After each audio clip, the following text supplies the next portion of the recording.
No worries. Too many what? Too many Like sounds. Yes, is what he's saying. sound. Yeah, we've been having some audio glitches lately, so that's... I think probably just I put myself too near the microphone. Yeah, that's the thing is we don't want everybody too close to the microphone, otherwise we can hear what your mouth is thinking. And I don't know if people really want to know that. But welcome to BRIDGECast. Oh, smooth. Very smooth. This week we have myself, Brandon, the founder, not co-founder. I am the founder of BRIDGECast, and what we try and do with BRIDGECast is we try and make topics that we find interesting that might be maybe a little bit higher level or might be not necessarily something that people our age would be interested in. We try and take those topics and break them down into bite-sized pieces and give our opinions on them to try and educate people a little bit more, I think. But we're not pretentious. We're not pretentious. Not at all. Yeah, We're not bite-sized pretentious at all. Bite-sized pieces. Yeah. So with me today is Poorna. Tin. Aussie.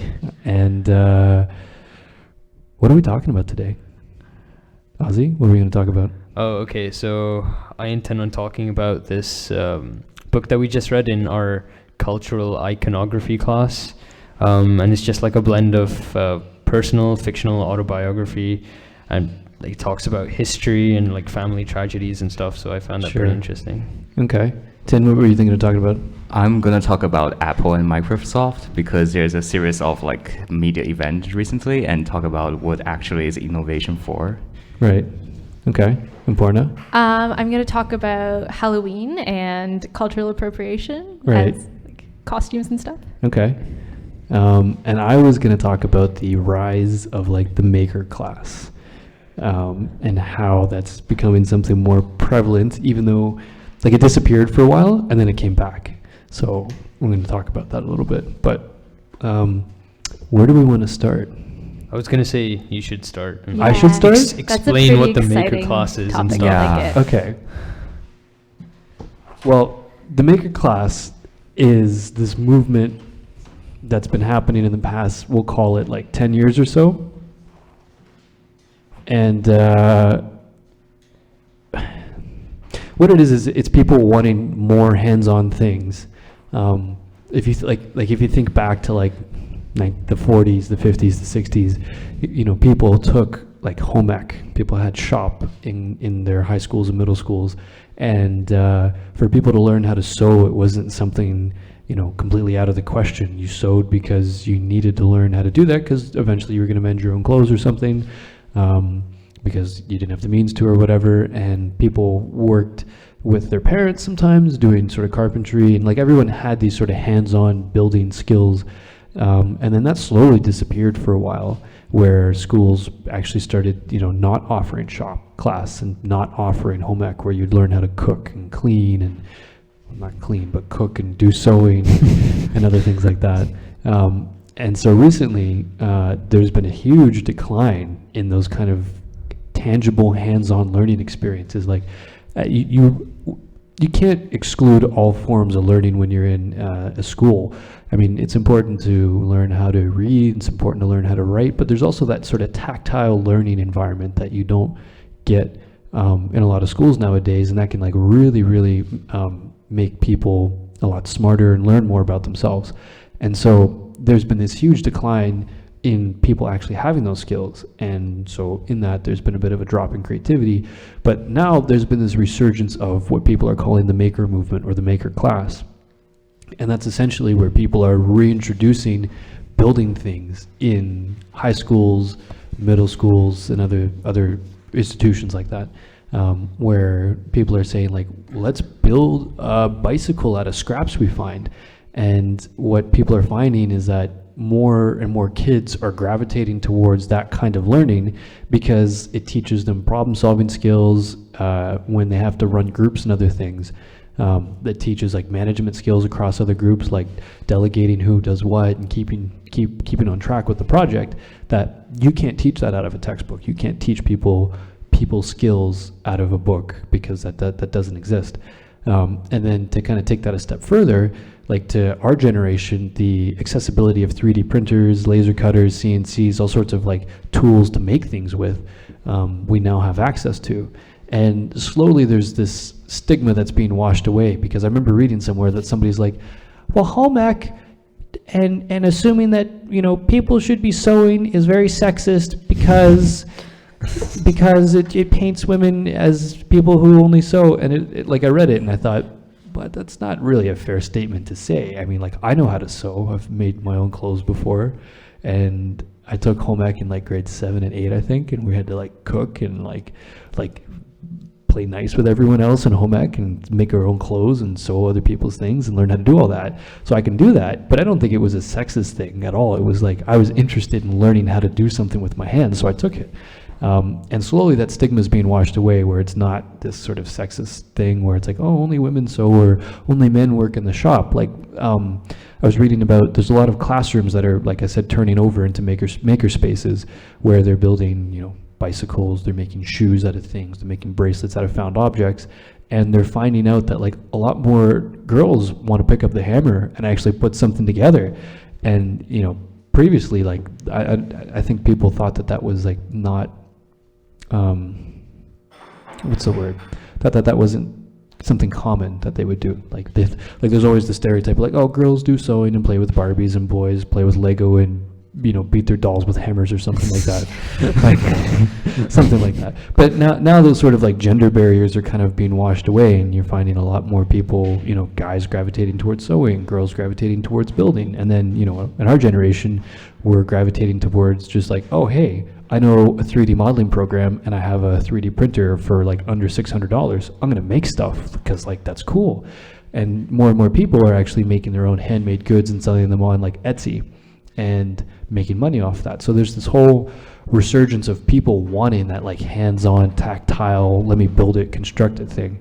And I just find it something really interesting to watch, because I've always been building things with my hands, you know, most of my childhood. So it's kind of funny that people are pointing it out as like a movement, which I kind of understand that not a lot of people had that. So that's the maker class.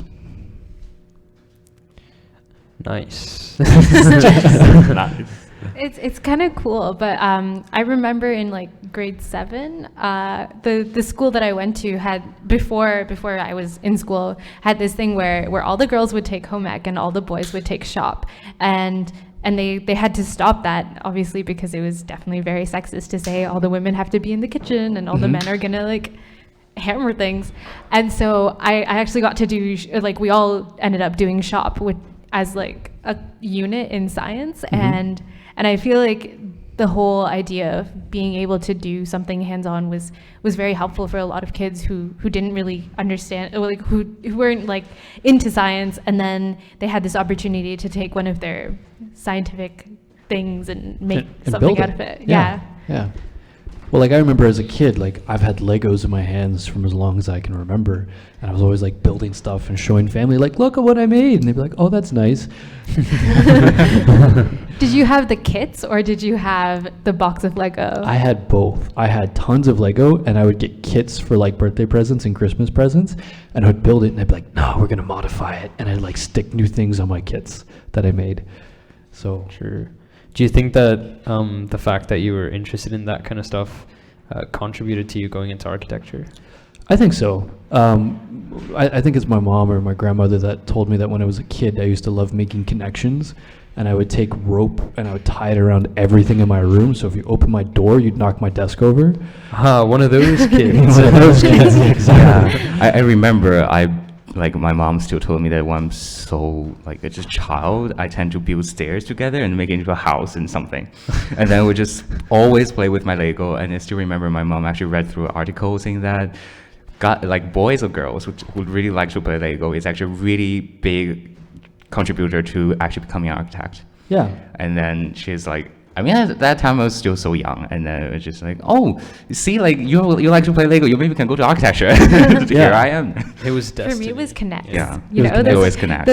Or not even connects, that straw thing where you have the straw and then you have like jacks almost, and you connect it together. Yeah. It was so fun, and you could bend them and break them, and it was just like Yeah, it's that idea of play, and then through like building Lego and things, you almost develop a bit of like a spatial awareness. You're like, oh, this is this big, and this many people fit inside, or it's that tactile feel that you actually like, there's learning involved with it. It's not just mind-numbingly just like, oh, I'm gonna click and put stuff together and, oh, look, I made an object. Like, you learn how to read manuals and how to understand how things go together and understand like the process of how to put something together, you know.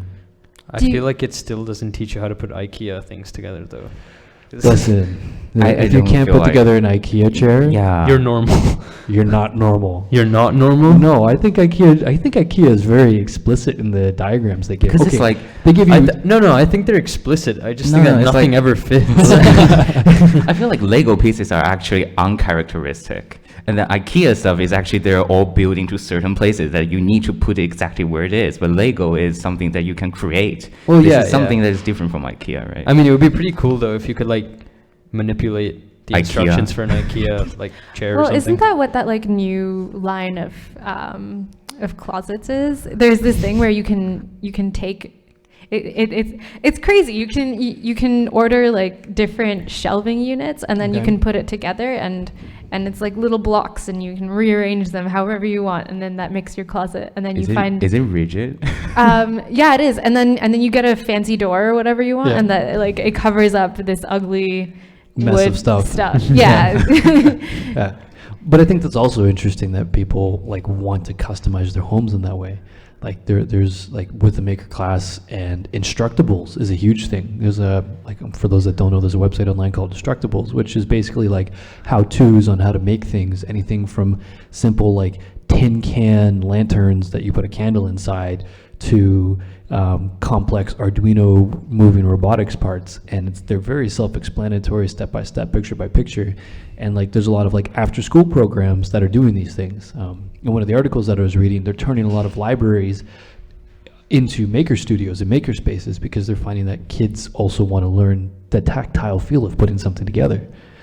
So I could be wrong, but in one of the articles you kind of posted, yeah. were they talking about children who were like ESL or something and how they were more inclined towards this class? Like, I could be completely wrong, but I feel like I read it somewhere. You may have. I don't know if it was in my articles, but It was like in your first one or something. Like, okay. I don't know. I don't know. I mean, I don't remember reading that, but I could imagine that, you know, that's another avenue of learning for them that is a little bit easier sort of to do, maybe. I don't know. Yeah. I guess there's less of a language barrier if you're making your own things. Everybody speaks Legos. Yeah. That's so, yeah, and many architects too, like in interviews will talk about how Legos formed their early, you know, designs and spatial awareness and things like, I think it was Bjarke Ingels who Yeah, he built the Lego Love that headquarters. guy. exactly, Yeah. and so he talked about like playing with Legos as a kid, and every kid now is like, oh, I want to be an architect and play with Legos and things. I never did that. You never played with Legos? Well, okay, so I'd play with Lego, but it was more of a I'm gonna hang out with my big brother, and Okay. he wants to play with Lego, so I'm gonna play with Lego too. But like, I never did the Lego thing, Yeah. which is weird to me because you all are talking about, oh, this is how I decided, like how I was influenced into being an Okay, architect. no, like, I mean, that fully didn't influence me. Like, Yeah, I played no. with Lego, but like, I decided 2 years ago or something. I wanted to be an architect. For me, it was like the tactile experience of like going through museums and touching the railing, Yeah. or like walking through my I don't know, my Like- street and just like Touching touching the architecture. Yeah, like Yeah. like walking around trees and touching the bark and things like that was how I like became me, I guess. And Yeah. and this Lego phenomenon just didn't Didn't hit touch you? me. No? Yeah. Well, like, again, it's not specifically Lego, but it's that sort of tactile component of learning that they're trying to sort of reintroduce into more public spaces and public schools and other things, which I think is super important. I Yeah. definitely agree, but I never experienced that. Like I didn't have a saw. Like after grade 7, I didn't pick up a saw Yeah. or like weld anything. Yeah. So it was, Well, it's interesting because, like, as a bit of a criticism, I'm sorry to call it a criticism, but I mean, there are people that are in this program that have never held a saw or a drill before, and then, you know, the workshop is there, but because people haven't been exposed to anything prior to that, they shy away from the shop quite often.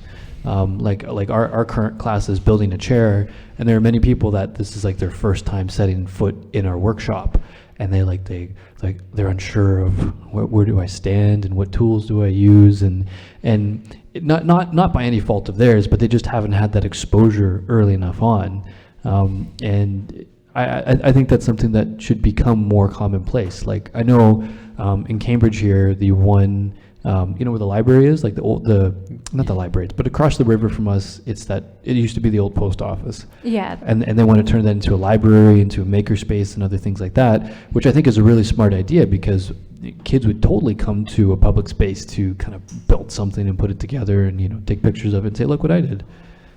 Would you think that it is contributed to over-industrialization? Do I think it's contributive to over-industrialization? Yeah, because it's like when my parents are in China, that is actually when the city, like the country, is really, really not developed. Mm-hmm. They tend to make all their stuff, Mm-hmm. so they're all actually makers. And then when we, like my generation is born, is actually when we started free markets. Mm-hmm. So everything is on streamline, everything is mass produced, and then Mm-hmm. people got introduced to computer, and then they never actually make anything. We don't actually have a childhood where we actually make something. Mm-hmm. I'm like kind of special because my mom knows Lego, so she bought me the set. Mm-hmm. But usually people are just playing computer games all the time, and then they just live in the virtual world. Yeah. They never know how to cook, they don't know how to do the sewing, and they have no idea about living experience. Yeah, well, I mean, I think that was kind of like what we talked about a few podcasts ago, where we were talking about kids reading and the decline of people actually reading printed material and gravitating towards more digital things.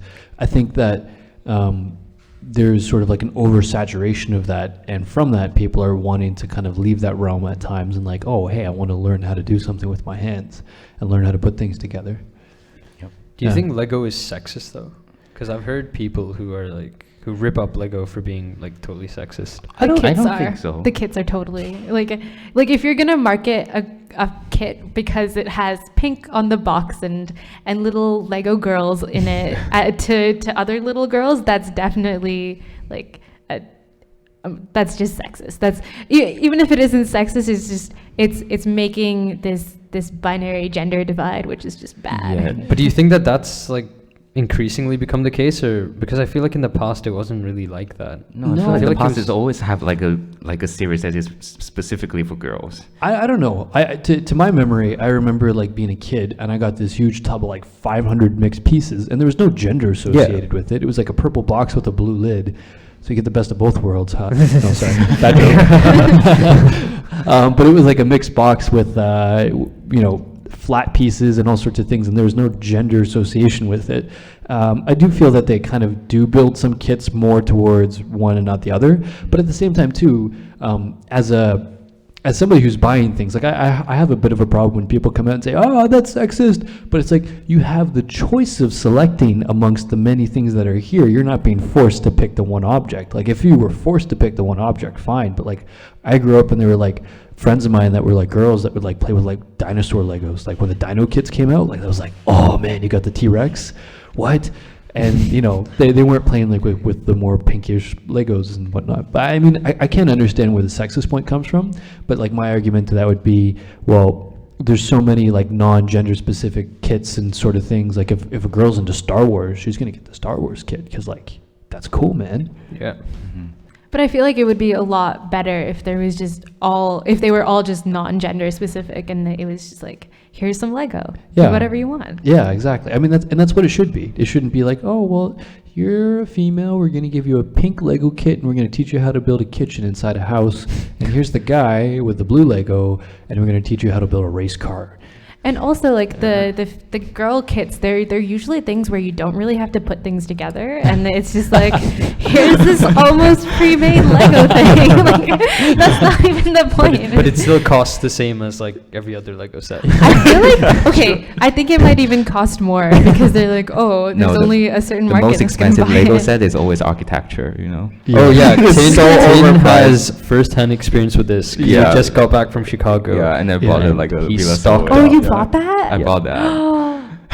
I'm gonna come over. but it's too expensive though. It's overpriced. Yeah, I looked at buying the architecture ones, and I was like, nope, I kind of want to eat lunch this week. As much as I love Lego, nope. Nah, Lego over everything, man. Yeah, no. No. I mean, I still have all my Lego, and it's funny. I use it in my structures course sometimes because like I'll get like the pieces that sort of snap and pin together. You'll figure this out when you get to second year, but like there are sort of complex systems that like Lego just makes everything easier to understand. And so I'll bring Lego to class and be like, okay, this gets pinned here, and if I push here, oh look, that happens. Okay, that makes sense. And write down my answer for the test. Oh, that's so smart. I used to take cardboard and use that as my vectors in like Calculus math and class. stuff. Yeah. And then I had a whole like finger dance where it made so much sense where I was like, Finger this is dance. this vector and this is this vector. Oh so, yeah, yeah. like, When you're this talking is my about like plane. the motor principle. Oh no, for vectors. Okay, like never it mind. was super impressive and no one else understood it. And my math teacher would look at me during a test and be like, you just need to stop. Yeah. This is embarrassing, but Well, it was good. Yeah. why don't we move on to somebody else so we actually have some time to talk about everything else? Who wants to jump in next? Tin. All right, Tin, you're looking like you want to talk. Okay. So, I mean, I'm a geek, so I always start to talk about geeky stuff. Yeah. Basically, I want to talk about Apple and Microsoft because for every technological fanboys, they will know that fall season is always super exciting. Yep.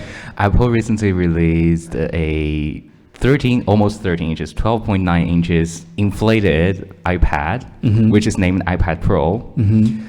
They want to say that, oh my God, we changed the world again, but Typical Apple. yeah, typical Apple. And they even what's more, they created a keyboard that is integrated into this thing. Oh yeah. And then they also created a digital pen, which they call Apple Pencil. Creative. Yeah, so creative. And I mean, also Steve Jobs used to say that who will use like a stylus? That is stupid. And then people were just attacking on this thing, you know? Yeah. And then, but Microsoft, I mean, they created this kind of thing, which is called Surface 3 years ago. Yeah. So that's the thing. And they, right, like a few weeks after Apple's event, Microsoft introduced a new Surface Pro 4. And then they also introduced something else, which is called Surface Book. It is a laptop, but you can also detach the screen to create it into a completely separate surface. Right. The crazy thing about this thing is that it has two graphic cards. One is integrated, it's on the screen, and one is In the keyboard. Yeah, it's in the keyboard. When you detach it, it will automatically like change the keyboard, like the graphic cards. It's kind of amazing. And then when we look back to Apple, I mean, Apple used to be the game changer of everything. They created the iPod and they created the iPhone 4 and I mean, all this kind of innovative stuff. They created the iPhone. Then they just kept on repeating the iPhone. Yeah, they kept on repeating the iPhone. And then what they do is that they basically introduce like new features every 2 years. Like, Are they actually new though? Like, Not I don't know. really. I'm not an Apple user. yeah, so. basically it's like 5S. They introduced a fingerprint reader, right? And then 6S they introduced force touch screen, which means that if you force press your screen, maybe like you press on the camera app, you can take selfie. So you don't need to click on it and then flip the camera and then take selfie. But that feature is already there when the Apple Watch is introduced. They put it a year later and still say that we are doing innovation. This is the most innovative smartphone in the world. And then I'm just thinking about if Apple is still what we call the innovator, or actually Microsoft is actually doing something that is actually changing our lives. I mean, Microsoft though people are mocking them, but they make the Xbox One, they make Surface that tells people that tablet can actually be productive. And they created this Surface Book, which is amazing industrial design. The hinge is beautiful. Only around designers can you ever say, man, that hinge, oh, it's so good. Right.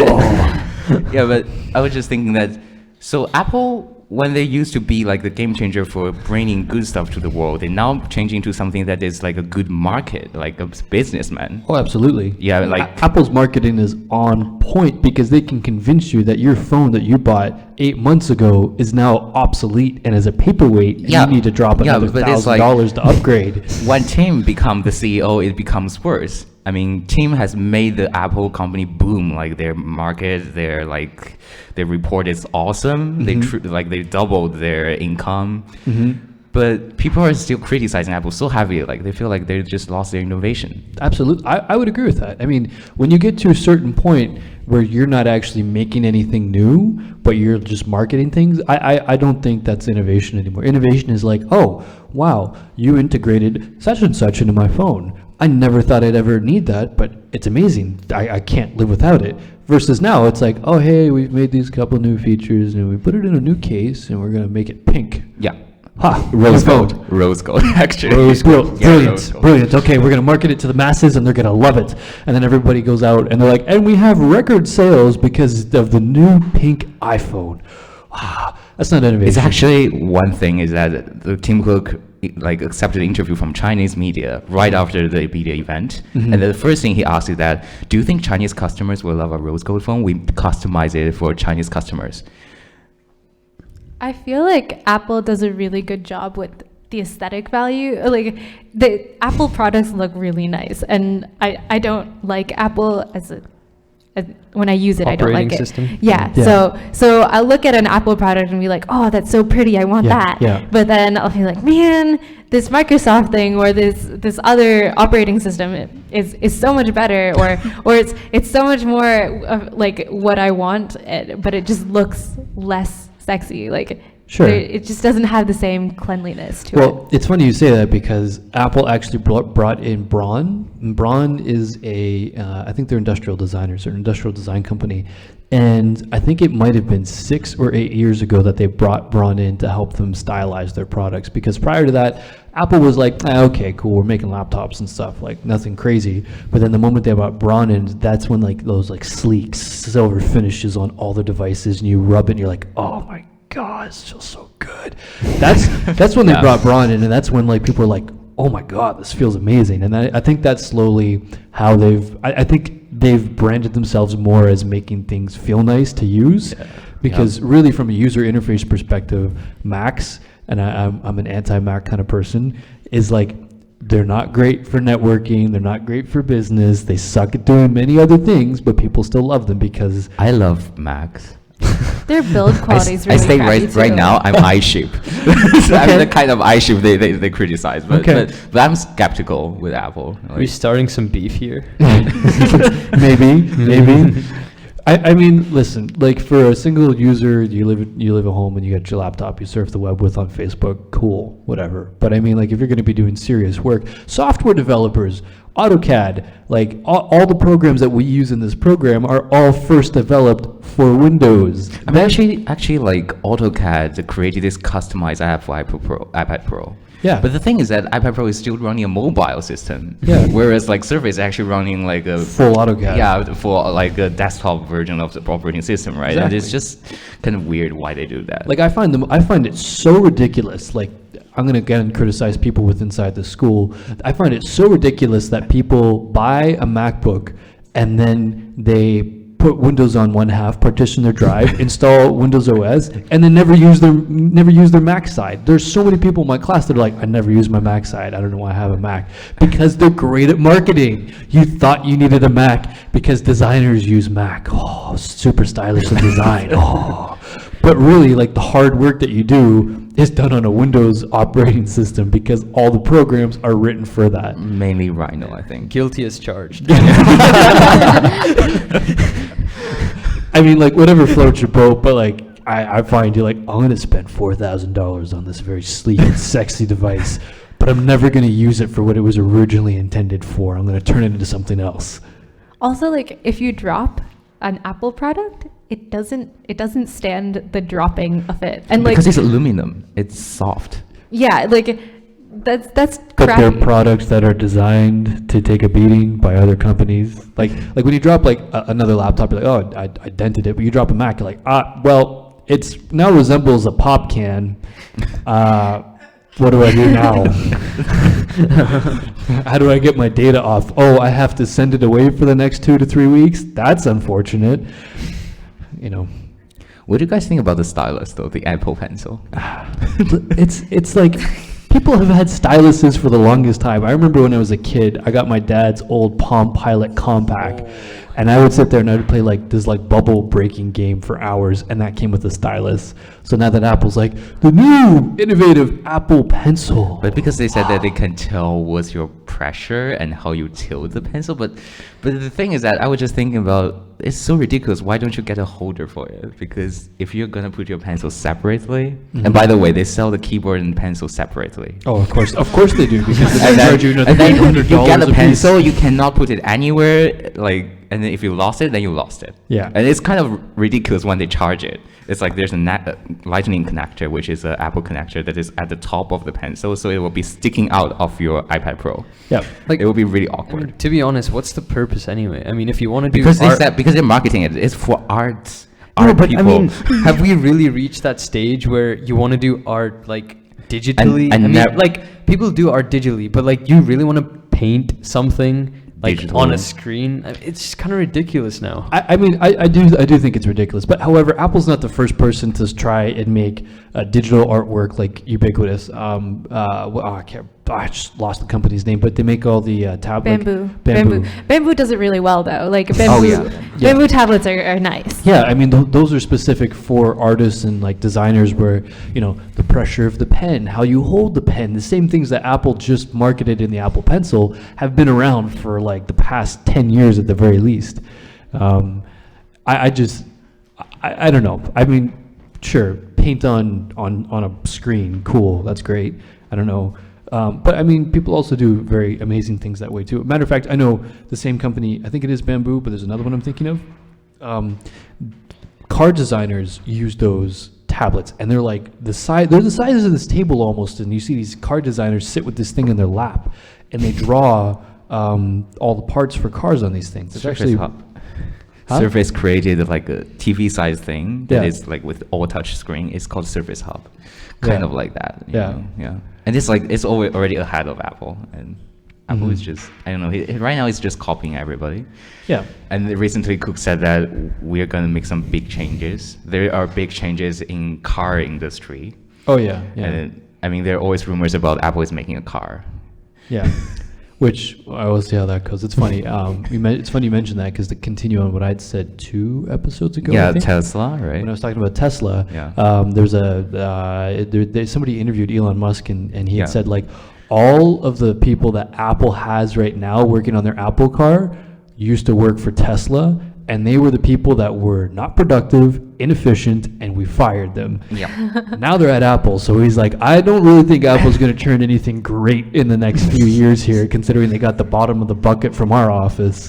But Apple's marketing office will probably be able to market that car to anyone. Oh yeah, like the car's going to be able to go 50 kilometers and then explode, but they're going to be able to market to you like, you need this car for $30,000. I still remember when Apple Watch introduced, Cook said that, okay, we made Apple Watch whole day battery life, and then people are applauding, and then he said that, well, we think that 18 hours will like be a whole day, you know, like Apple redefined the length of the day, which is 18 hours instead of 24 hours, 6 hours missing. Yeah. You're going to be, we're assuming that you are the average human being who sleeps for 6 hours, therefore, yeah. That's funny. Oh man, the thing that really makes me sad though is like how Tin mentioned. Oh yeah, because I was iShip, so I bought an Apple Watch, which I regretted so much. And then when I came to the podcast today, while I'm on my way, I just realized that shit, I forgot to wear my Apple Watch. Yeah. Which is what I'm gonna talk about, and I forgot to bring it. It's just destiny. No, but like the fact that if you hold down on the screen, you can take a selfie. Like, I know, useless things that you're like, It's do I so really need that? I also hate the word selfie. Like, how is this a thing now? Yeah, I isn't just it? feel like- Isn't it in the Oxford Dictionary as well? I think it is, It's like it's just so crazy. I don't want to live anymore. Yeah. Like everybody taking selfie, and they just feel like it's ridiculous, you know. And like now Terry says it in like every third sentence, and it's just. Yeah. Well, speaking of cultural things, Poorna, why don't you tell us about cultural appropriation? Okay, so as we all know that Halloween's coming up, so there's a lot of people who are like, oh, I'm gonna dress up as like a native person, which is just in itself just a horrible statement. Or oh, I'm gonna dress up as a geisha without knowing anything about the geisha culture, or like just all of these. Or I'm going to go blackface. Oh yeah, I wasn't gonna touch on that one because it was Okay. just a little bit that one's just a little bit too ridiculous to even handle. But like these costumes that are sold publicly, they're sold in costume stores, and you can be like, oh, I'm gonna be a sexy native princess. I'm like, for one, put sexy in front of every single, and it's like there's one like normal nurse outfit, and then there's sexy nurse outfit, and like so like the first issue with that is native is not like, you can't just say I'm gonna wear native clothes, because there's different clothing for different regions, for different tribes. Absolutely. Yep. And then the next thing is there's no such thing, like sexy native princess just doesn't exist. Like, it's both creating this thought that these people don't exist, so you can become them and be like, oh, I'm going to be this imaginary figure, and that they're in the past, which they aren't. They're real people. Sure. And they wear real clothing, and then also you're taking these clothings that mean so much to the culture, and and kind of characterizing them. And destroying their value, and making a mockery of the culture that it's from. Like I saw this one geisha costume, which, unlike a proper geisha kimono, from what I know from Japan and like things that I've actually read, is like not even knee length, which is just not appropriate for a geisha. It's like red velvet, and I think on the like container it said it was a Mandarin style collar with Japanese dragons, and it was on a video that I saw, and like the woman who was reviewing the costume was Japanese, and she's like, for one, those dragons are not even Japanese, and Mandarin collars obviously not from Japan. Exactly. And it was just this like really skimpy red sequined, I don't even want to call it a dress. It was an article of clothing that loosely hung around the body. I can prove this. Red color and dragon are only for Chinese emperors. Yes. Exactly. Yeah, no, like it's so there's all these people who are excited to wear these things, and who don't even realize how terribly wrong it is to do it. Oh, absolutely, and it's perpetuating stereotypes in endorsing those things. I mean, I think the article you had posted, Poorna, from the Huffington Post, I read it, and I disagreed with the way they kind of took the tone of it, because it was sort of like it was chastising people who don't know very much about like the clothing, like they're saying that people shouldn't wear Native American clothing for Halloween, even if they don't know. You can't blame people that don't know about what they're doing is wrong.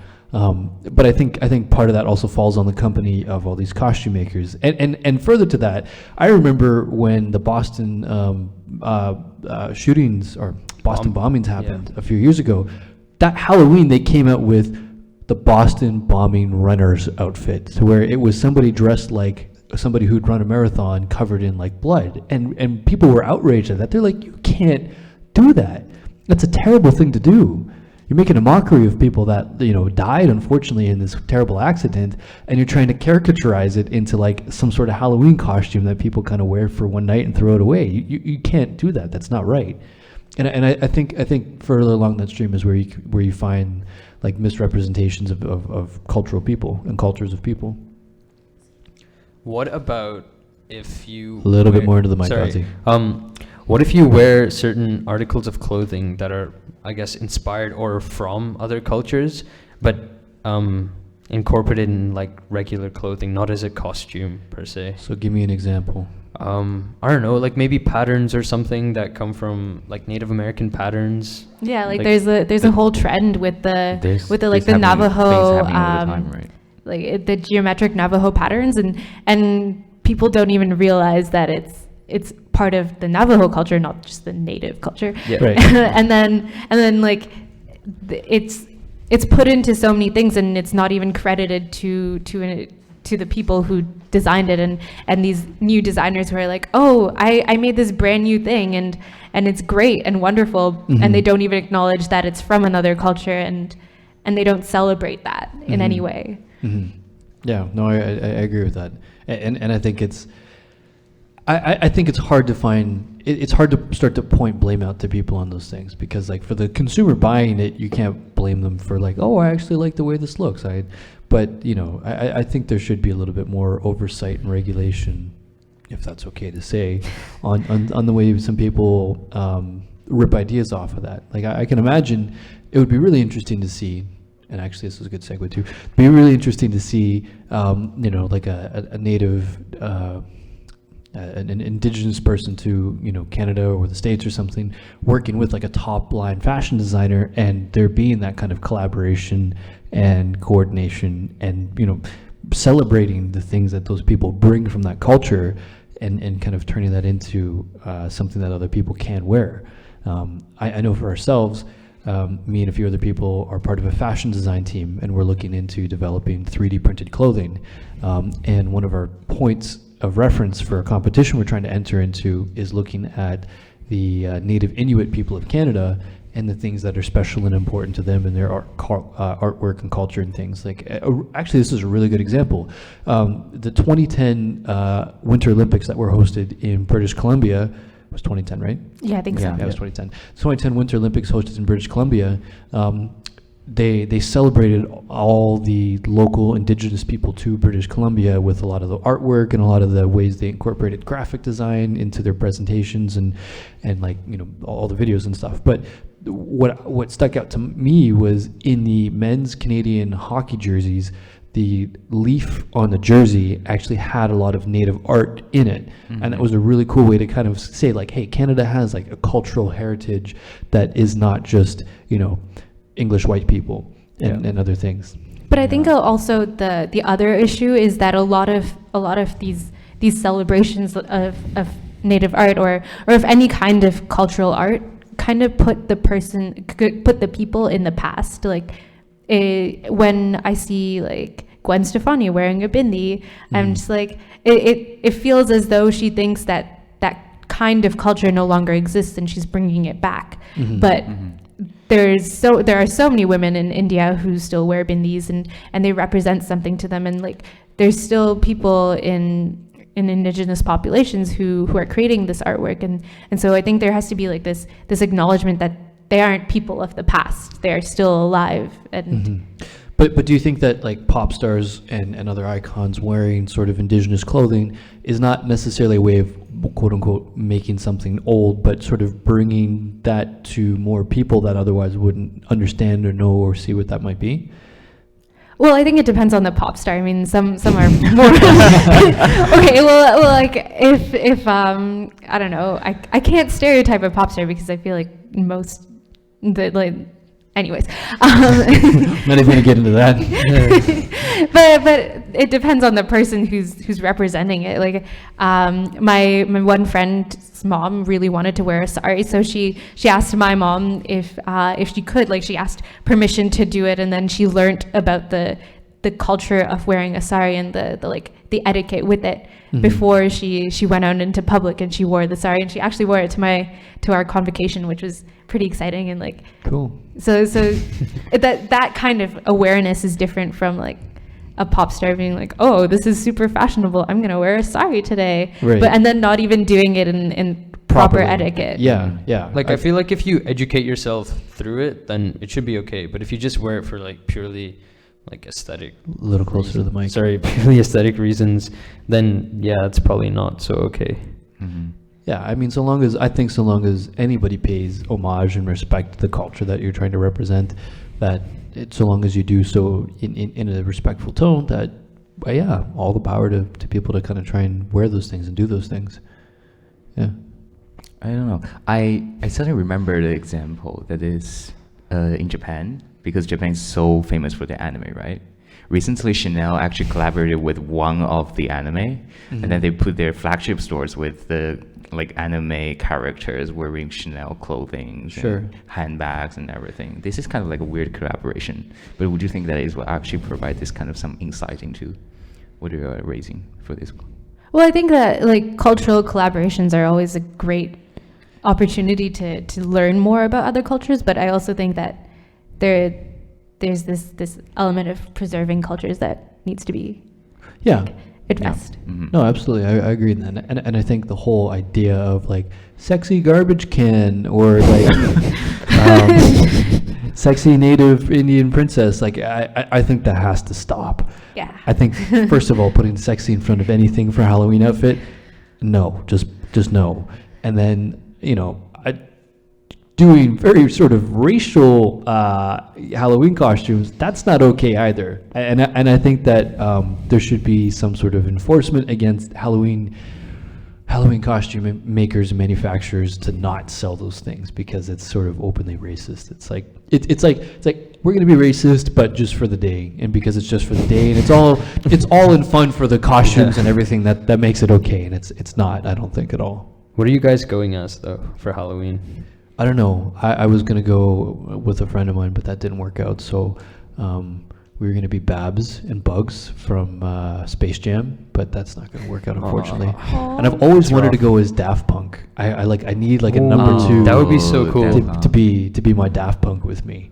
And I've wanted to do that for the longest time, but If anyone wants to be Daft Punk with Brandon, he's on the 3rd floor. hello, come up to my studio. I don't know. I got to figure that out. Last time I went to Halloween here, I pulled it together in the last second, and I was a snowboarder from Cambridge. Ooh. And I kept pretending that there was these like crazy mountains in like Cambridge. I was like, yo, there's mountains in Cambridge, right? And I had my ski goggles with me for some reason in my house, and like I had a hat and I threw on a jacket, and I was like, okay, we're gonna go as a snowboarder from Cambridge. So I got to come up with something more creative this year. What are you guys doing? Poorna? Okay. So Halloween's a big deal for me. If you hadn't guessed. So surprised. I dress up for Fancy Tuesdays, which you should all do.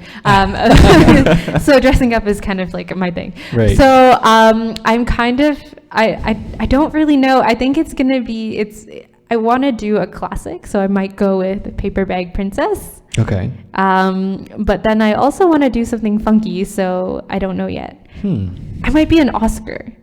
I have a gold dress, so it could be fun. That would be cool. That would actually be really good. Yeah, Be a really good idea. get yourself a crane. Plus, you want something you can dance in. Sorry. Yeah, it was also my prom dress, so it's kind of like, it's a lot. Yeah. So we'll see how it goes. Interesting. Tin. It's my first Halloween, so I have no idea. Tin is gonna go as the Apple Pencil. No, myself in white. he's obsessed with the rose gold iPhone. No, So I feel like I'm you should not. go as the rose gold. No, you should go with it. You should go with it. No, actually, do you guys have any recommendation? You should go as like a Rocky Horror. Okay, this is definitely a niche The costume, Rocky Horror but you Show. could go as a Rocky Horror Picture Show virgin, and then you could put like a red V on yourself and wear like a corset or something, and then it would be like you're a virgin to Halloween and a virgin to Rocky Horror.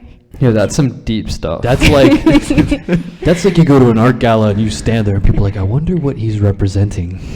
Okay, it wasn't that deep. It was okay. Bro, that was deep.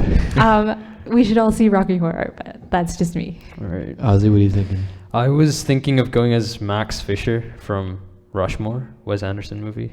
I don't know if you guys have seen it, but I wanna see that one. I feel like it sounds familiar, but I haven't seen it. guy wears like a red beret. Glasses, Do you have like, a red beret? I do. Of course he would. If anybody at this table is going to have a red beret, it's Ozzy. Yeah, But we yeah, have a raspberry so one. let's see how that goes. Yeah. Well, seeing as we're coming close to time, Ozzy, why don't you fill us in on the last spot here? Okay, basically, we recently read this book called Waterland by Graham Swift in our cultural iconography class. Sure. And it's basically a fictional autobiography about this history teacher who's about to get the boot. And so he, for like his final lesson or whatever, and Yeah. we're his students, he goes on like a whole account of his like ancestral history and like where he grew up and everything. Yep. And basically it's like essentially a Greek tragedy because his family's like full of incest and like, you know, alcohol and Yeah. Got all the suicide and bits. stuff. Yeah. And like towards the end, I mean, I found it like really sad at times, but then the sadness was like satisfying. Mhm. And like it was just so tragic that I enjoyed it a lot. Mhm. And so that just like got me thinking, like, to what extent does like tragedy need to be a thing in our lives Mhm. for us to like be sad? Like, can tragedy satisfy us to an extent? create beauty in tragedy? I think so. I think like anything, you need to experience the extreme of one thing in order to appreciate something else. Like you need to experience some serious tragedy in order to say like, hey, I'm actually rather privileged, you know. And I think that's the role that I see tragedy playing in people's lives. Is, you know, when you're at the very bottom, scraping the very bottom, anything above that you're incredibly appreciative of because you've experienced what nothing is like. But like, what about, like, in this case, I read the tragedy of someone else's tragedy. Sure. But I found like not in a sadistic sense. It's like but cathartic. It's like a sort of satisfaction of like reading it. Okay. So like that's what I'm trying to get I at. feel like people you always get some kind of like, you know, satisfaction from other people's tragedy. I feel like just because it there's a weird clarification on that. There's a clarify weird that. attraction, you know, people would tend to be, because people would think that, oh my god, my life is so easy, and then they would just tend to like, you know, watch tragedies and read books about tragedy just to make them feel like a little bit sad, you know. Well, wasn't that the whole concept with Greek plays, with the like, you need to at the end feel a level of catharsis and be like, oh yeah, I'm done. I'm done with all my anger for the day. Yeah. Yep. We need our empathy. We need our empathy from tragedy. I think it's certainly healthy to experience those emotions because that provides some depth to your character and personality. So whether or not that's something you personally go through, or you know, a good author will always make you feel something. And you know, much like Greek tragedies, I think that was the goal, is they wanted to lock you in, and again, like you said, catharsis, feel something for the people that are in the tragedy. You yourself almost experience the tragedy yourself, Yeah. and you experience those emotions and feelings. It's kind of like arousing your empathy towards it. Yeah, kind of thing. and I feel like in today's like day and age, we're kind of just numb and like desensitized to like so many things. Desensitized is the word I would use. Like there's so many things that we've seen that, like, you know, our ancestors would have never ever seen. Right. That, you know, you see, like, I can use a really terrible example here. You see somebody hit by a car, you're like, oh no, whoops. Like, that's a bit of an extreme example, but it communicates the point that because we've seen so many like accidents on like dashboard cams and fail videos, and oh my god, this guy's bone got poked out through his leg at a basketball game. Like, we've just become so desensitized to those things that I don't think we have the capacity almost anymore to experience and really feel those sort of deep emotions of like sorrow, tragedy, and catharsis for people. And how do you think that's come about? Do you think it's like media plays a huge role in that, or you were saying? Well, I kind of disagree. I mean, if you read, or actually I can't say I've read, but lies, she's feeding us lies. Well, if you watch or see any of the like, older plays and things like that, they've got these elements of they've got incest, they've got violence, they've got everything, and the vivid nature of those are just as vivid as watching on the news someone narrate that something has happened. Like, even when like I watch CBC, and it's not like you see the gruesome entrails of someone after they've been hit. You just hear about the car, and you maybe see a picture of it. Right. But like and the same would have happened in these plays, in these stories that people were reading, and like Greek mythology in itself is just like insane. There's so many eating of children and things like that. Like this desensitization thing, I don't think it's actually I don't know how valid it is as like I disagree. Wait, so you're saying that if you watch the news and there's like some tragic news story, like you instantly feel like sadness or something? Like you feel a deep emotion in response to that? I don't think it's that. I think that no one has ever felt a deep emotion, a deep emotional response to someone they didn't know didn't know even a little bit, dying or feeling some sort of suffering. I mean, like, yes, there's a level of, oh, that's sad, but I don't think you have no emotional connection with the person. Yeah, so. like, you're just cold-hearted. No, I think I always feel like sorry about anybody like lost your life. Maybe I'm just a terrible person. No. I mean, I understand the perspective of where you're coming from, Poorna, where you say that, like, you know, you watch the news and you're like, oh, you know, here 1,500 people died in a bus in such and such place, and you're like, oh my goodness, that's terrible. And you know, and when I watch other news outlets, they're like, you know, our thoughts and prayers go out to the people in those accidents. And granted, you know, you feel sorry for the people that happened to, and you wish that didn't happen, but you have no personal emotional connection with them, that you don't feel the same level of empathy. Actually, why I always feel bad about it, about actually people passed away, is because I would think that they have family and they have their own story, and then when they pass away, other people will feel really, really bad, and I will feel like, you know, sorry for this kind of thing to happen.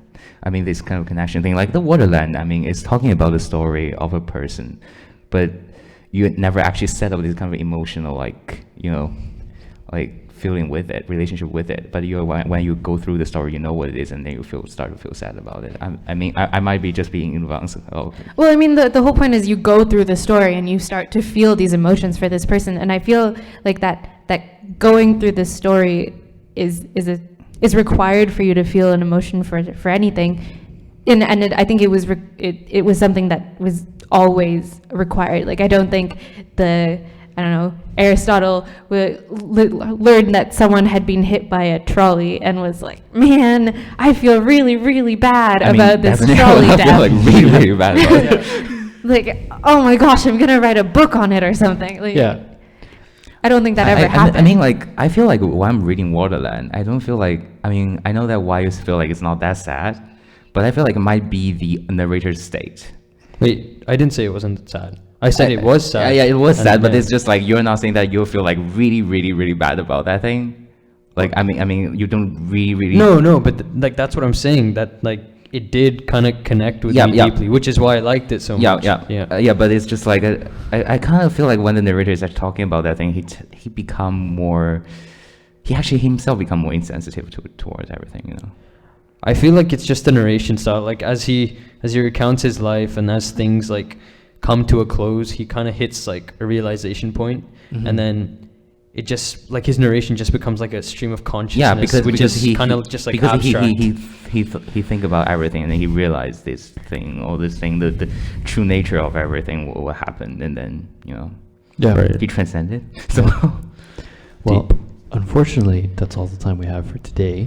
We have a few minutes to close out here. I will say for everyone listening to this podcast, you can check us out every Tuesday. I say every Tuesday. Today's a Wednesday. Today's the exception to the rule, but it's every Tuesday, 9:30 to 10:30. You can listen to this podcast on YouTube, on SoundCloud. I've been saying we're trying to get our iTunes page up and going. Haven't had time to do that yet, but Apple.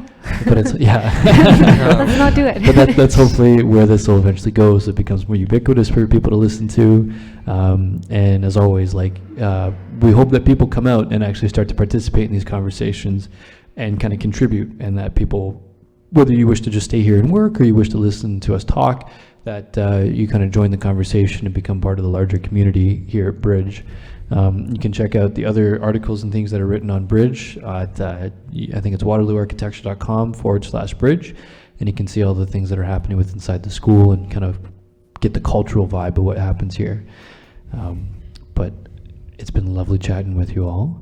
Thank you for being a part of tonight's podcast. Appreciate it. And we will talk to you guys all next week. Sure. See ya. Bye.